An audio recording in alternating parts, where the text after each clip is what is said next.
Evo nas, Big Studio, kako svaki studio počne prvo kuhinjom, potom idemo u stepenice prema Big Studio. To je otprilike dio onoga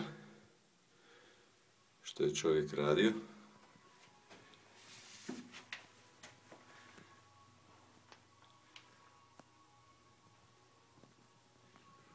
Evo malo ukratko, dakle, malo Bocelija, malo Gianni Morandi, Eros, Laura Pausini pa nadalje. Tu je još ovih sličnih detalja.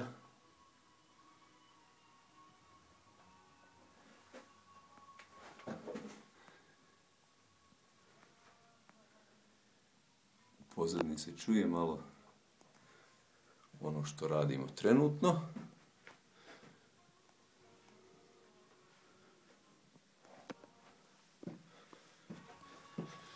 Evo nas gore.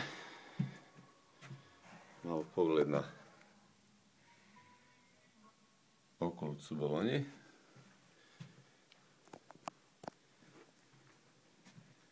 Evo nas tu jedna stvar. I ovamo je režija.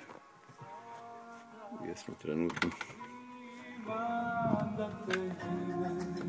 Occhi ti